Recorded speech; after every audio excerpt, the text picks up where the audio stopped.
तो जैसे ही इस कहानी की शुरुआत होती है हमें एक लड़का दिखाया जाता है जिसका नाम होता है मैक्स और वो एक फाइटर था। मैक्स की कोई फैमिली नहीं थी क्योंकि जब जमीन डिस्ट्रॉय हुई थी तब उसकी फैमिली मारी गई, तो इसीलिए वो अकेला ही इस बंजर जमीन पर सरवाइव कर रहा है। मैक्स देखता है कि वहाँ पर कुछ गाड़ियां हैं जो कि उसी की तरफ ही आ रही हैं। फिर मैक्स उन लोगों से बचने के लिए अपनी गाड़ी में बैठकर वहाँ से भाग रहा होता है, मगर थोड़ी दूर जाते ही वो लोग मैक्स को पकड़ लेते हैं। फिर वो मैक्स को प्रिजनर बनाकर अपने साथ एक जगह पर ले जा रहे होते हैं। जिन लोगों ने मैक्स को पकड़ा था असल में वो एक जालिम इंसान की आर्मी थी और उस जालिम इंसान का नाम इमोर्टन जो था। असल में जब जमीन और उस पर बसने वाले इंसानों का खात्मा हुआ तो उसके बाद ना तो इस दुनिया में कोई गवर्नमेंट रही और ना ही कोई प्रॉपर सिस्टम। लोगों के पास कोई डिसिप्लिन नहीं था बल्कि वो जानवरों की तरह ही जिंदगी गुजार रहे थे। लेकिन जो इमोर्टन जो होता है उसके पास सारी फैसिलिटीज होती हैं, लाइक खाना, पानी, फ्यूल, सब कुछ, और वहाँ का सारा सिस्टम इमोर्टन जो के अंडर ही चल रहा था। इमोर्टन की जो आर्मी थी वो भी उसी के लिए ही लड़ती थी। साथ साथ इमोर्टन और उसकी आर्मी भी किसी किस्म की बीमारी का शिकार थे, वो भी नॉर्मल नहीं थे। उन्हें एक ऐसी बीमारी हो गई थी कि उन्हें खून की जरूरत पड़ती रहती थी। ये सारी आर्मी इमोर्टन को अपना गॉड समझती थी क्योंकि उनके पास एक फ्यूल ही था जो उनकी सबसे बड़ी दौलत थी। इसके अलावा ऐसी जमीन पर कुछ भी नहीं था, खाने पीने की किल्लत थी। इमोर्टन के कबीले के अलावा वहाँ पर बाकी और कबीले भी रहते थे जो कि आम लोगों के कबीले थे। जब वो लोग मैक्स को बंदी बनाकर वहाँ पर लाते हैं तो वो उसकी कमर पर ये मेंशन कर देते हैं कि यूनिवर्सल डोनर है क्योंकि उसका ब्लड ग्रुप ओ नेगेटिव था। मैक्स उन लोगों से बचकर भागने की कोशिश भी करता है लेकिन वो पकड़ा जाता है। फिर हम इमोर्टन जो को बाहर आता देखते हैं जो कि इंसान तो बिल्कुल नहीं था क्योंकि उसकी पूरी बॉडी की स्किन काफी अजीब थी और सांस लेने के लिए उसने मुंह पर काफी बड़ा और क्रीपी सा मास्क भी लगाया हुआ था क्योंकि इमोर्टन का लीवर और लंग्स डिसेबल थे, इसी वजह से उसे सांस नहीं आता था। तो जैसे वो बाहर आता था लोग उसके नाम के नारे लगाते थे। तब थोड़ी ही देर के लिए वो लोगों में पानी छोड़ता है, लोग पानी पर टूट पड़ते हैं और जब इमोर्टन का दिल चाहता तो वो उस पानी को बंद भी कर देता था।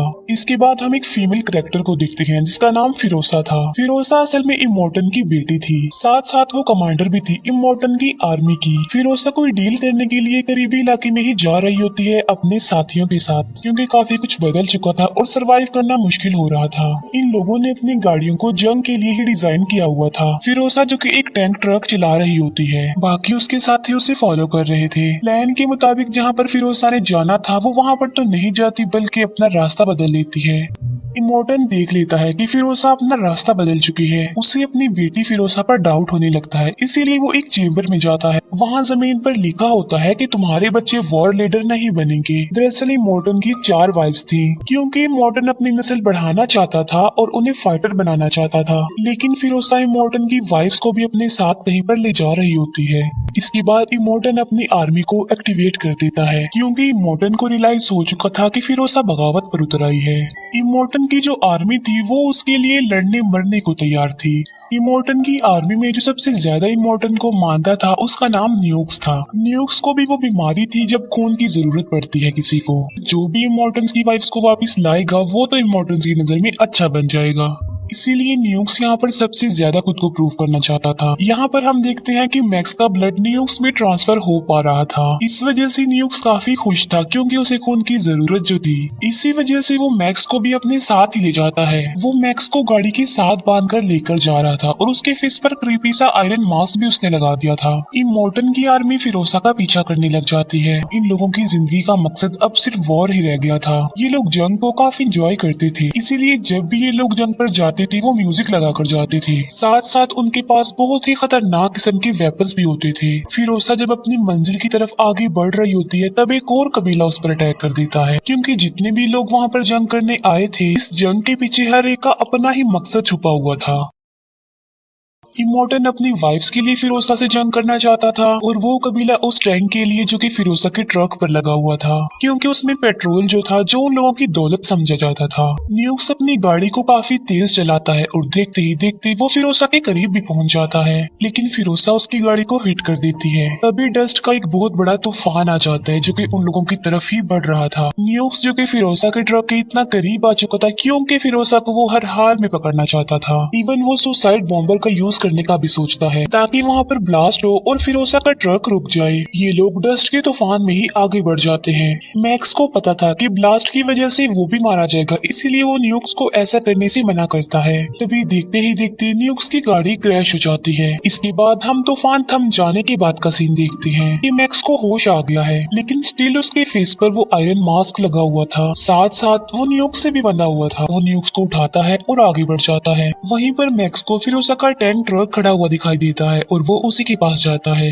वहाँ पर वो इमोर्टन की वाइफ्स को देखता है। इमोर्टन की एक वाइफ प्रेग्नेंट होती है। मैक्स उन लोगों पर बंदूक तान देता है और उन्हें प्रिजनर बना लेता है। मैक्स सबसे पहले उनसे पानी की डिमांड करता है और वो लड़कियां उसे पानी वाला पाइप दे देती हैं। इसके बाद जिस चेन से मैक्स बंधा हुआ था वो उसे काटने के लिए उनसे कटर भी मांगता है। इमोर्टन की एक वाइफ मैक्स की हेल्प करती है। वो उस चेन को काटने की कोशिश करती है लेकिन उससे कुछ नहीं हो पाता। फिरोसा देखती है कि इमोर्टन ने आसपास के लोगों को भी अपने साथ मिला लिया है और वो उसी की तरफ ही बढ़ रहा है। अब क्योंकि फिरोसा के पास टाइम नहीं था, वो यहाँ से निकलना चाहती थी, इसीलिए वो मैक्स पर अटैक कर देती है। मैक्स फिरोसा से मुकाबला करता है, उसे काफी मारता है। इसी दौरान न्यूक्स को होश आ जाती है और वो भी फिरोसा पर अटैक कर देता है। न्यूक्स मैक्स की हेल्प करते हुए एक कटर से उसकी चेन काट देता है। मैक्स फिरोसा का टैंक ट्रक लेकर वहाँ से भागने की कोशिश करता है, लेकिन थोड़ी दूर ही जाते ही वो टैंक ट्रक रुक जाता है और वो स्टार्ट ही नहीं हो रहा था। असल में फिरोसा ने अपने टैंक ट्रक में एक कोड लगाया हुआ था और उस कोड को हर थोड़ी देर बाद एक्टिवेट करने की जरूरत होती थी और तभी वो ट्रक चलता था और वो कोड सिर्फ और सिर्फ फिरोसा को पता था। इसीलिए वो सब लोग टैंक ट्रक की तरफ भागते हैं और मैक्स को ये सारी बात बता देते हैं। यहाँ पर मैक्स कहता है कि मैं सिर्फ फिरोसा को ही अपने साथ लेकर जाऊंगा क्योंकि इमोर्टन अपनी वाइफ्स की वजह से उनका पीछा कर रहा है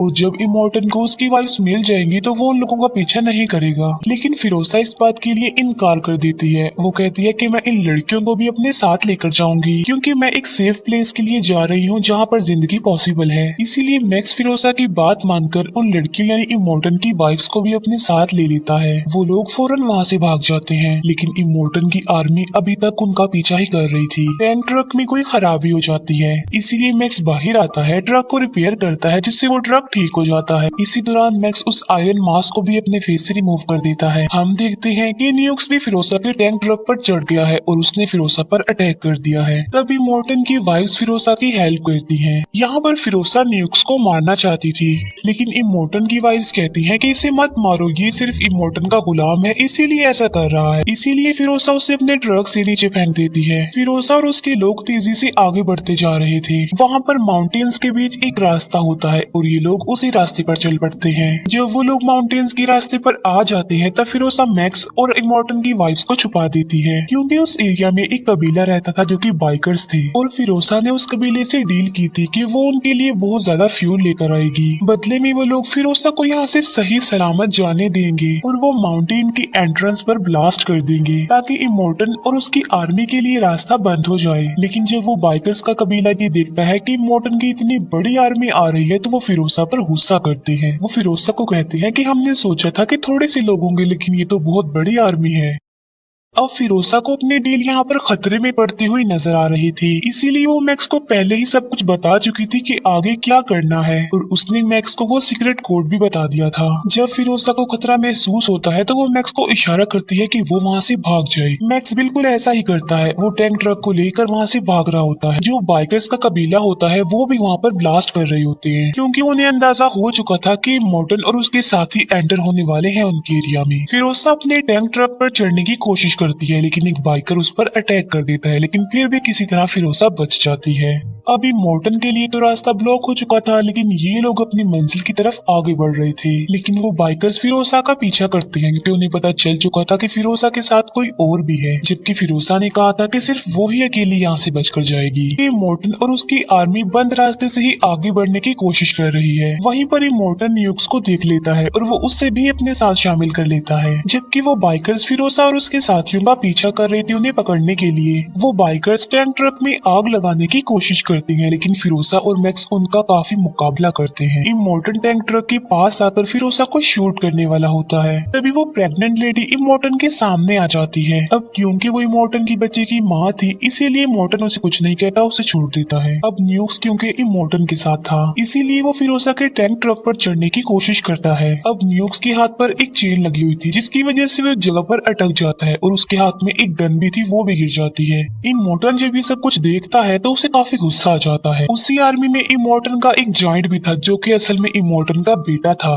वो जायंट थ्रोअर वेपन से उन पर अटैक करता है और वो थ्रोअर जाकर सीधा टैंक ट्रक की स्टीयरिंग पर लगता है। थ्रोअर की वजह से स्टीयरिंग निकलने वाला हो जाता है, लेकिन तभी प्रेग्नेंट लेडी एक कटर से उस चेन को काट देती है जो कि थ्रोअर के साथ लगी हुई थी। अब ट्रक दोबारा से मैक्स के कंट्रोल में आ गया था, लेकिन वो प्रेग्नेंट लेडी बाहर ही गिर जाती है। पीछे से इमोर्टन की गाड़ी आ रही थी। अब क्योंकि वो प्रेग्नेंट लेडी को मारना नहीं चाहता था, इसीलिए वो अपना स्टीयरिंग घुमा लेता है। इमोर्टन अपनी प्रेग्नेंट वाइफ के लिए वहीं पर रुक जाता है, जबकि फिरोसा और उसके साथी आगे बढ़ जाते हैं। इमोर्टन की एक वाइफ पीछे आती है और वो वहाँ पर न्यूक्स को देखती है।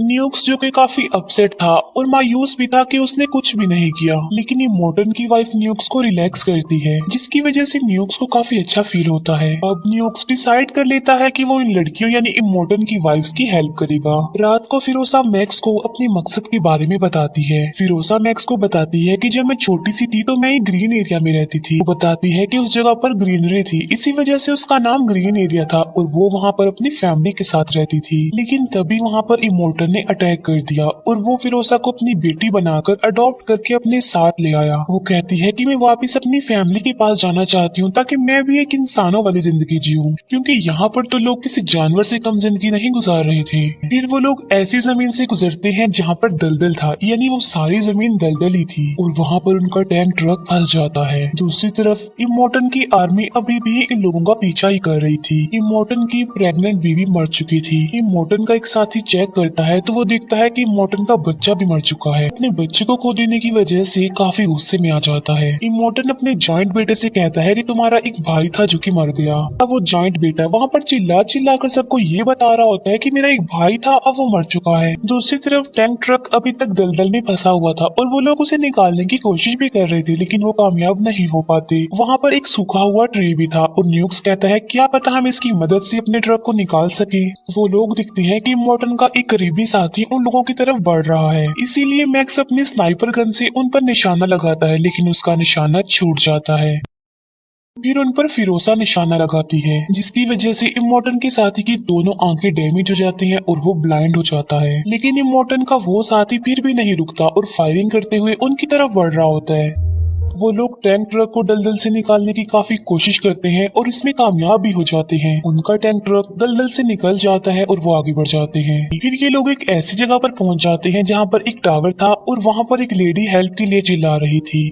मैक्स समझ जाता है कि ये उन लोगों के लिए बिछाया गया एक ट्रैप है, लेकिन इसके बावजूद भी फिरोसा बाहर जाती है। तभी वहाँ पर कुछ बाइकर्स भी आ जाते हैं और अब हम ये जान पाते हैं कि जो लेडी टावर के साथ हेल्प मांग रही थी वो असल में फिरोसा की मदर थी। वहाँ पर एक बूढ़ी औरत भी थी जिसके पास कुछ बीज थे। ये बीज दुनिया के आखिरी बीज थे जो कि वेजिटेबल्स और फ्रूट्स के बीज थे, लेकिन उनके पास कोई ऐसी जमीन नहीं थी जहाँ पर वो इन बीजों को उगा सके। फिरोसा यहाँ पर बहुत उम्मीद लेकर आई थी कि यहाँ पर ग्रीनरी एरिया होगा, लेकिन जब फिरोसा देखती है कि यहाँ की जमीन भी बंजर हो गई है तो वो काफी डिसहार्ट होती है। वो काफी दुखी हो जाती है, चिल्लाती है और रोती है। फिरोसा की मदर उसे बताती है कि जिस दलदल एरिया से तुम आए हो असल में वही जमीन थी जहाँ पर हमने बीज उगाने थे, लेकिन वो जमीन भी अब बंजर हो गई है जो पहले ग्रीनरी एरिया था। ऐसा इसलिए हुआ क्योंकि रेडिएशन के साइड इफेक्ट्स की वजह से पूरी जमीन बंजर हो गई है और मर चुकी है। रात को ये लोग डिसाइड करते हैं कि वो इन बीजों और उन फीमेल्स को लेकर एक ऐसी जगह पर जाएंगे जहाँ पर जिंदगी पॉसिबल हो, यानी वहाँ पर ग्रीनरी हो। अब क्योंकि उन लोगों के पास कोई ऑप्शन नहीं था तो वो इस बात के लिए एग्री हो जाते हैं। मैक्स यहाँ पर फिरोसा को गुड बाय कहता है क्योंकि अब वो अपने सफर की तरफ जाने लगा था। नेक्स्ट मॉर्निंग वो लोग मैक्स को एक बाइक देते हैं और खुद भी बाइक्स पर बैठकर वहाँ से निकल जाते हैं।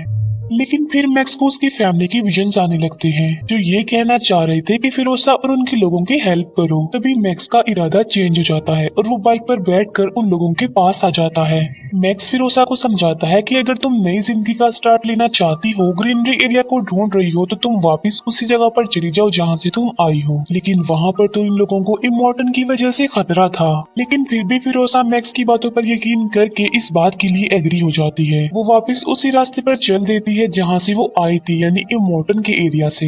इमोर्टन को जब ये बात पता चलती है कि फिरोसा और वो लोग वापस जा रहे हैं, तो वो एक बार फिर से उनका पीछा करने लग जाता है। फिर यहाँ इन लोगों के दरमियान जंग छिड़ जाती है। मैक्स इमोर्टन को मारने की कोशिश करता है, वो बूढ़ी औरत मारी जाती है जिसके पास बीज थे। फिर फिरोसा इमोर्टन के फेस पर लगा हुआ वो मास्क ही खींच लेती है। अब क्योंकि इमोर्टन का वो मास्क उसके फेस के साथ ही जुड़ा हुआ था, जिसकी वजह से उसका चेहरा और ज्यादा भयानक हो जाता है। मौके पर ही इमोर्टन की मौत हो जाती है। फिर यहाँ पर न्यूक्स खुद को सेक्रीफाइस कर देता है, वो अपनी गाड़ी को ही ब्लास्ट कर लेता है। इसी बीच फिरोसा भी काफी इंजर्ड हो जाती है, लेकिन वो अपने एरिया तक अब पहुंच चुकी थी। इमोर्टन की आर्मी को जब ये बात पता चलती है कि इमोर्टन मर चुका है, तो वो काफी खुश हो जाते हैं। वो देखते हैं कि फिरोसा वापस आ गई है। इस बात से वो काफी हैरान रह जाते हैं और अब वो फिरोसा को अपना लीडर मान लेते हैं और उसे ऊपर ले आते हैं। फिर यहाँ पर मैक्स अपने रास्ते अपनी मंजिल के लिए आगे बढ़ जाता है और फिरोसा उसे जाता हुआ देखती है। फिर हमें उस जगह का एक एरिया दिखाया जाता है जहाँ पर ग्रीनरी थी। अब क्योंकि फिरोसा उनकी लीडर बन चुकी थी, तो आगे जाके वो सब कुछ सही कर देगी। इसी के साथ ही ये मूवी यहीं पर एंड हो जाती है। Thank you for watching.